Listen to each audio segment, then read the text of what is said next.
Hello friends, circuit breaker testing में आज हम लोग कॉन्टैक्ट रेजिस्टेंस मेजरमेंट, जिसको हम लोग CRM भी बोलते हैं, वो आज देखने वाले हैं। उसमें हम लोग उसका ऑब्जेक्टिव क्यों करते हैं, वो क्यों करते हैं, फिर उसका प्रिंसिपल क्या होता है, टेस्ट प्रोसीजर कैसे लेते हैं, रिजल्ट्स कैसे रिकॉर्ड करते हैं और फिर उस रिजल्ट्स को इवेल्युएट कैसे करते हैं वो देखने वाले हैं। तो स्टार्ट करने से पहले कोट ऑफ द डे लेंगे। Mastering others is strength but mastering yourself is true power, loud से। तो स्टार्ट करते हैं हमारा टॉपिक। आप देख रहे भी ये कनेक्शन डायग्राम है आपके सामने। ओके, तो ये एक ब्रेकर है।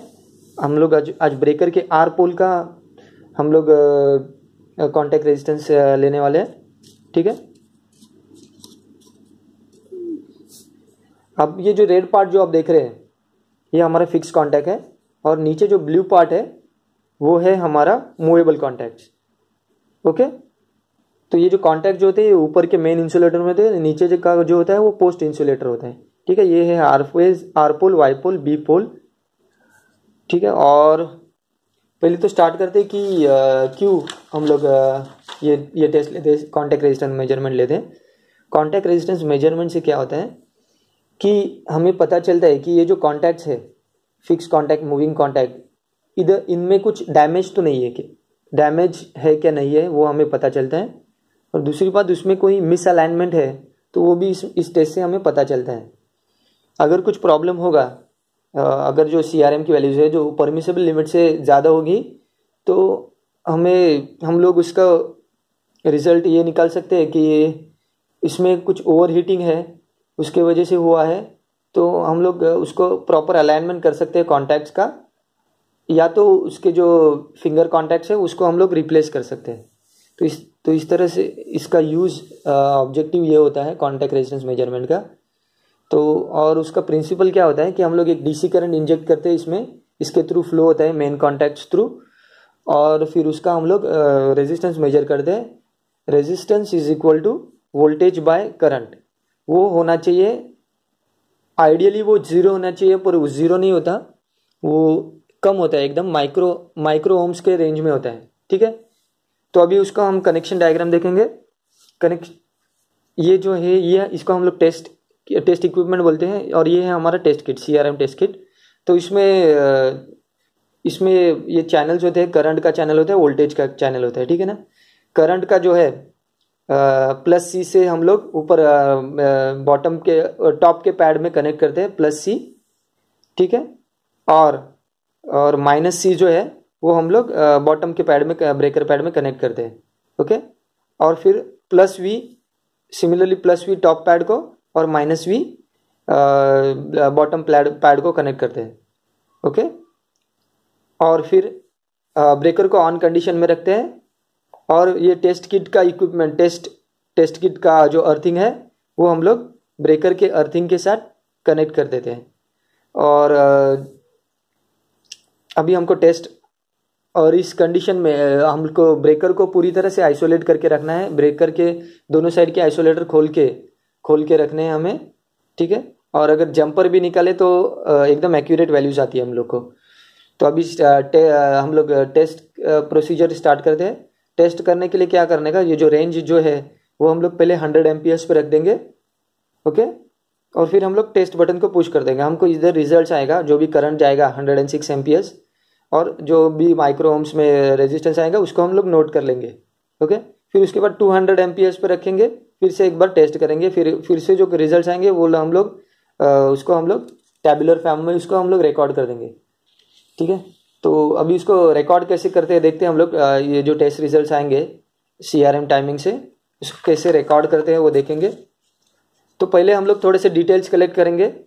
प्लेस मतलब कौन सी जगह पे कौन से सबस्टेशन का नाम जो भी XYZ है वो लिखेंगे, फीडर या ट्रांसफार्मर का नाम जो भी है, फिर ब्रेकर के डिटेल्स कम से कम चाहिए हमको, मेक जो भी है, CGL है, serial number, date of manufacturing, date of commissioning, ये बेसिक रिक्वायरमेंट डिटेल्स है हमको भी चाहिए। टेस्ट किट की डिटेल्स है, टेस्ट किट का make, serial number, calibration date, फिर एटमॉस्फेरिक कंडीशन जो भी है, क्लाउडी है, रेनी है, सनी है, टेम्परेचर है 35 degree Celsius suppose, taken by जो भी इंजीनियर है उसका नाम हम लोग लिखेंगे। फिर ये जो है इधर टेस्ट रिजल्ट्स है आती है हमारे टेस्ट रिजल्ट्स। टेस्ट रिजल्ट्स है, डेट जो भी डेट पे हमने लिया है। ओके, इधर हम लोग रेंज रखेंगे, रेंज का कॉलम 100 एम्पियर है। इंजेक्टेड करंट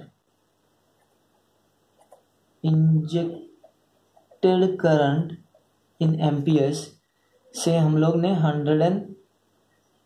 101 एम्पियर्स उसमें गया है। और इधर contact resistance in micro ohm, R pole, Y pole, B pole. ठीक है, सपोज आर पोल का आया है हमारा 60 माइक्रो, वाई पोल का है 65, बी पोल का है 68। इसे हमें वैल्यूज आए, ये हमें रिकॉर्ड करना है। और जो भी कुछ रिमार्क होगा वो हम लोग इधर रिमार्क के कॉलम में लिख देंगे। ओके, तो ये हमारा हो गया, टेस्ट रिजल्ट हमने रिकॉर्ड कर लिया। सेम 200 एम्पियर पे भी हम लोग रिकॉर्ड करेंगे। ठीक है, अभी इसका स्टैंडर्ड्स देखते हैं, स्टैंडर्ड कितना चाहिए हमको। Standard values okay,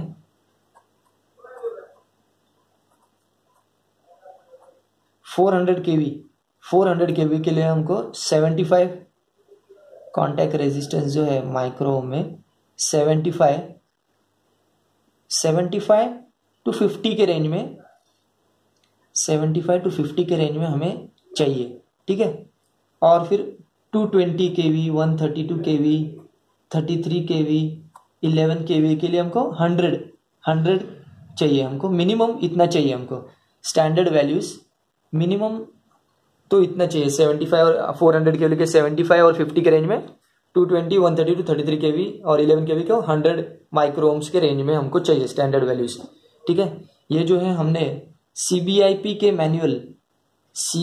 manual on EHV substation equipment maintenance chapter 11.5 page 204, 205, 206 से कलेक्ट किए। ठीक है, ओके। और ये टेस्ट फ्रीक्वेंसी कैसी चाहिए उसकी, मतलब कितने साल में हमको इसको टेस्ट करना है, ये देखेंगे अभी। 400 केवी, 220 केवी, 132 केवी, मतलब जो EHV जो है उसमें हमको इसको by yearly, after every 2 years, by yearly after every 2 years हमको इसको टेस्ट करना है। 33 केवी, मतलब जो HV के जो लेवल है उसमें हमको इसको ईयरली लेना है, ईयरली। ठीक है, ये हो गया। अभी इसको अब हमको एनालाइज, अगर इस रिजल्ट्स को हमको एनालाइज करना है तो हमको इसको एक टैबुलर फॉर्म में लिखना पड़ेगा। उस फीडर का नाम जो भी है, फीडर और या ट्रांसफार्मर का जो भी नाम है XYZ वो लिख देंगे इधर, सीरियल नंबर, डेट, कौन से डेट पे हमने इसको टेस्ट किया है। सपोज 1/4/2019 में टेस्ट किया है। R phase, Y phase, B phase, contact resistance in micro ohm, और रिमार्क जो भी है वो इसको हम लोग इधर, इसका आया है 60, 70, 65। फिर उसके बाद हमने इसको 1 साल के बाद टेस्ट किया, 1/4/2020 को टेस्ट किया तो इसका आ गया सपोज 80।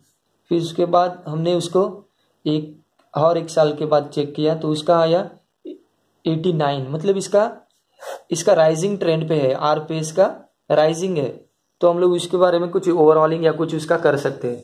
ठीक है, इस तरह से हमको उसको डेटा को हम लोग एनालाइज कर सकते हैं।